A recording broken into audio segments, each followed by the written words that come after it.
Hello বন্ধুরা, আজকের গল্পটা খুবই ইন্টারেস্টিং হতে চলেছে, তাই সবাই রেডি থাকো। আমি গ্যারান্টি দিয়ে বলতে পারি গল্পটা শেষ পর্যন্ত শুনলে তোমাদের পানি বের হয়ে যাবে। তাই ভিডিওটা শেষ পর্যন্ত দেখার অনুরোধ রইল। আর দয়া করে গল্পগুলো ভালো লাগলে ভিডিওটি লাইক, শেয়ার এবং আমাদের চ্যানেলটি দয়া করে সাবস্ক্রাইব করো প্লিজ। তাহলে আমাদের ভিডিও সবার আগে তোমার কাছে পৌঁছে যাবে। তো চলুন বেশি কথা না বলে গল্পে জাম্প করা যাক। আমার নাম রিমা, বয়স 4-5। আমি বিধবা। স্বামীর মৃত্যুর পর একা পড়ে গিয়েছি, কিন্তু জীবনের প্রতি ভালোবাসা এখনো আমার অন্তরে জ্বলে। আমাদের ছোট্ট ফ্ল্যাটটি ঢাকা শহরের একটি শান্ত কোণে। বাইরে থেকে যতই কোলাহল দেখায়, এখানে ঢুকলেই যেন অন্য এক পৃথিবীতে চলে যাই। আমার ছেলে আরিফ আমার জীবনের একমাত্র আশ্রয়। তার বয়স 2-0। কলেজে পড়ে, হোস্টেল জীবন তার দৈনন্দিন রুটিন। তবে প্রতিবার ছুটিতে সে বাড়ি আসলে আমার দিনগুলো আলো ভরে যায়। আরিফ আমার জীবনকে এমনভাবে প্রভাবিত করেছে যা আমি নিজেও কখনো ভাবিনি। সে লম্বা, রোগা এবং নিখুঁত স্বাস্থ্যবান। তার চোখে আছে একটি শান্ত দীপ্তি যা আমাকে সব সময় শোক ও কষ্ট ভুলিয়ে দেয়। যখন সে হাসে, মনে হয় জীবনও যেন এক মুহূর্তের জন্য থেমে যায়। আমাদের ফ্ল্যাটের এক পাশে ছোট্ট বাগান আছে, সেখানে কিছু ফুল আর সবুজ গাছ। আরিফ মাঝে মাঝে বাগানে বসে বই পড়ে, আর আমি দোকানের কাজ শেষ করে এসে তার সঙ্গে চা খাই। জীবন যেমনই হোক, সেই ছোট্ট মুহূর্তগুলো আমার দিনের সব ক্লান্তি দূর করে দেয়া। একদিন শুক্রবার বিকেল, হঠাৎ আমি লক্ষ্য করলাম আরিফের মুখে একটু চিন্তার রেখা। কলেজের চাপ, হোস্টেলের রুটিন, সবকিছু একসাথে তার উপর চাপ সৃষ্টি করছে। আমি ঠিক করলাম আজ তাকে বাড়িতে রাখব। বাবা মা, আমি একটু বিরতি নিতে চাই, সে বলল। আমি মাথা নাড়লাম। ঠিক আছে ছেলে, আজ আমরা একসাথে থাকব। সেদিন বিকেলে আমরা বসে গল্প করলাম। আরিফ বলল কলেজে কিছু চাপ আছে, কিছু বন্ধুর সাথে বিরোধ হয়েছে।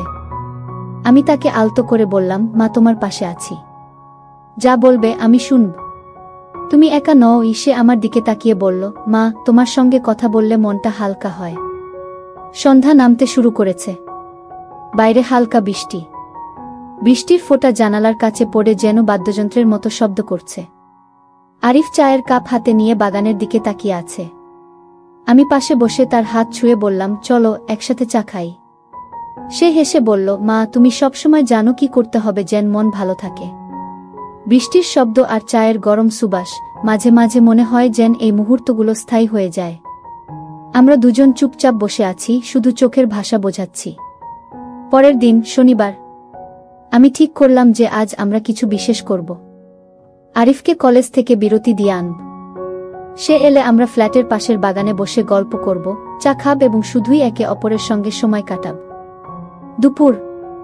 আরিফ আসে। তার মুখে হাসি, চোখে আলোর খেলা। আমি তাকে জড়িয়ে ধরে বলি, বাবা দেখছো, আজ আমাদের দিন। সে হেসে মাথা নাড়ল। আমরা বসি বাগানের চেয়ারে। আমি চা বানাই, আরিফ হাতে বই।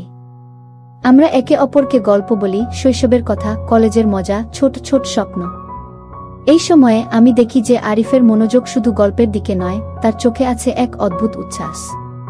সে বলে, মা তুমি জানো, তোমার সঙ্গে কথা বললে সব চিন্তা ভুলে যায়। আমি মাথা নাড়ি। তাই তো বাবা, আমরা সবসময় একে অপরের পাশে থাকব।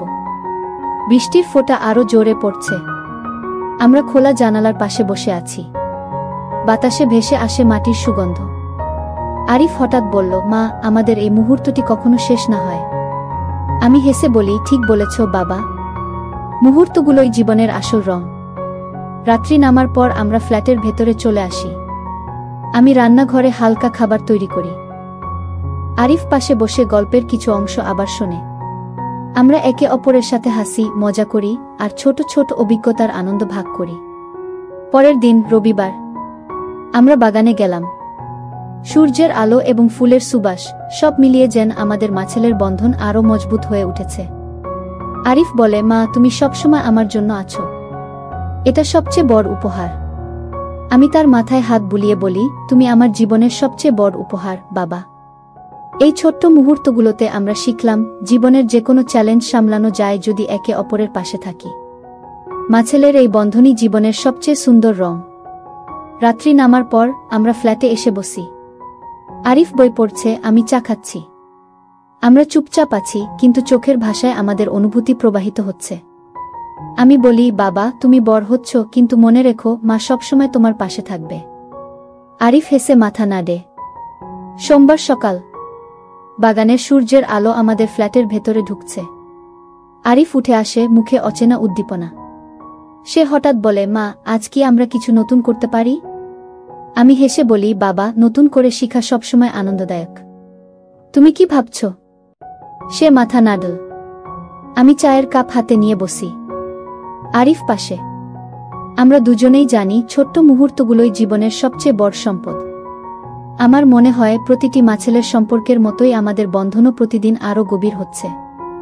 দুপুরে আমরা ফ্ল্যাটের পাশের বাগানে বেরিয়েছিলাম। আকাশে হালকা মেঘ, বাতাসে শীতলতা। আরিফ বই পড়ছে, আমি তার পাশে বসে আছি। হঠাৎ সে বইটি বন্ধ করে আমার দিকে তাকায়। চোখে উচ্ছ্বাস, মুখে মৃদু হাসি। মা তুমি কি জানো, তুমি আমার জন্য শুধু মা নও, আমার জীবনের সবচেয়ে বড় বন্ধু। আমি হেসে বলি, তাই তো বাবা। আমরা একে অপরের বন্ধু এবং জীবনের পথচলায় একে অপরের পাশে থাকব। দিনের বাকি অংশ আমরা কাটাই গল্প বলার, একে অপরের ছোট ছোট খুশি ভাগ করার মাধ্যমে। আরিফ মাঝে মাঝে তার কলেজের গল্প বলে, আমি শুনি, কখনো কখনো হেসে কখনো কখনো চোখ ভিজে যায়। জীবনের এই সরল মুহূর্তগুলোই আমাদের সম্পর্ককে শক্তিশালী করছে। বিকেল, হালকা বৃষ্টি। আমরা রান্নাঘরের জানালার পাশে বসে চা খাচ্ছি। আরিফ বলে, মা কখনো কখনো মনে হয় জীবন খুব দ্রুত চলে যাচ্ছে, কিন্তু তোমার সঙ্গে থাকলে সময় যেন থেমে যায়। আমি তার হাত ছুঁয়ে বলি, বাবা জীবন যতই দ্রুত চলুক, মা সবসময় তোমার সঙ্গে আছে। আমরা একে অপরকে ধরে রাখব। পরের দিন, মঙ্গলবার। আমি সিদ্ধান্ত নিয়েছিলাম আরিফকে তার ভবিষ্যৎ পরিকল্পনার জন্য সহায়তা করব। আমরা বসে গল্প করলাম, তার স্বপ্ন, তার লক্ষ্য। আরিফের চোখে উজ্জ্বলতা। সে বলল, মা তুমি না থাকলে আমি কি করতাম? আমি তাকে ধীরে ধীরে বলি, বাবা জীবনে আমরা একে অপরের শক্তি। তুমি বড় হও, কিন্তু মনে রেখো মা সবসময় তোমার পাশে থাকবে। বৃহস্পতিবার, স্কুল বন্ধ।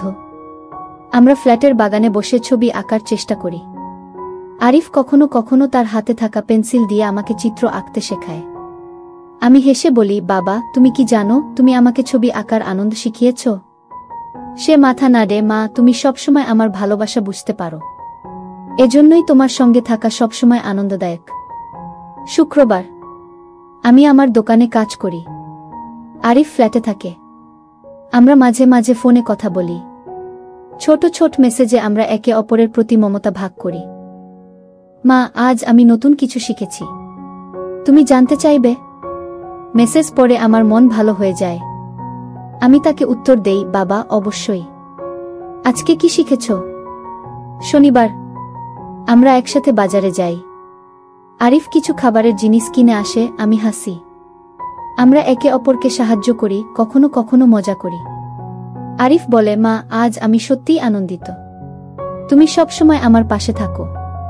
আমি কৃতজ্ঞ। আমি তাকে আলতো করে ধরে বলি, বাবা মা তোমার জন্য সবসময় থাকবে। আমরা একে অপরকে সমর্থন করব। রবিবার, আমরা বাগানে বসে গল্প বলছি। আরিফ হঠাৎ বলল, মা তুমি কি জানো, এই ছোট্ট সময়গুলো আমার জীবনের সবচেয়ে সুন্দর মুহূর্ত।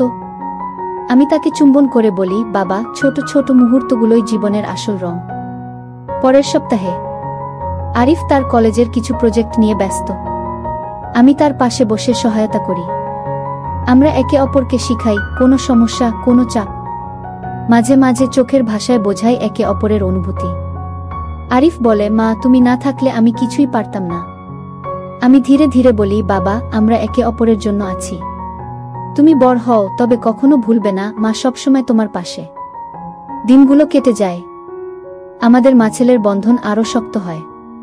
আমরা একে অপরের অনুভূতিকে বোঝার চেষ্টা করি। ছোট ছোট খুশি ভাগ করি, কঠিন সময়ে একে অপরকে সমর্থন করি। আরিফ মাঝে মাঝে বলে, মা তুমি আমার জীবনের আলো। আমি হাসি, বাবা তুমি আমার জীবনকেও আলো দিয়ে রেখেছ। একদিন সন্ধ্যায় বাগানে বসে আমরা হঠাৎ চুপচাপ থাকি। শুধু বাতাসের শব্দ, পাখির গান। আরিফ হঠাৎ বলে, মা জীবনের সব কিছুই শেখার মতো, কিন্তু সবচেয়ে বড় শিক্ষা হলো ভালোবাসা এবং বন্ধন ধরে রাখা। আমি তার মাথায় হাত বুলাই।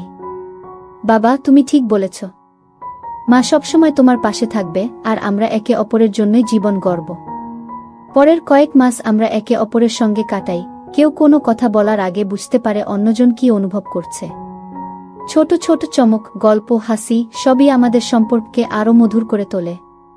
আরিফ মাঝে মাঝে আমাকে আলতো করে জিজ্ঞেস করে, মা তুমি কি জানো, তুমি সবসময় আমার জন্য সবচেয়ে বড় শক্তি। আমি তাকে আলতো করে ধরে বলি, বাবা তুমি আমার জীবনের সবচেয়ে বড় আশ্রয়।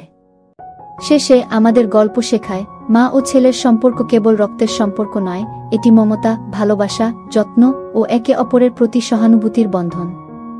জীবনের যে কোনো চ্যালেঞ্জকে পার করা যায় যদি একে অপরকে বোঝার চেষ্টা করি। ছোট্ট মুহূর্ত, হাসি, গল্প সবই আমাদের জীবনের মূল শক্তি। এভাবেই আমাদের মা-ছেলের বন্ধন প্রতিদিন আরও দৃঢ় হয়। আমাদের গল্প থেকে শিক্ষা হলো, জীবনের সম্পর্কের শক্তি কখনো অবমূল্যায়ন করা যায় না। যত্ন, ভালোবাসা এবং বোঝাপড়াই জীবনের আসল সুখ।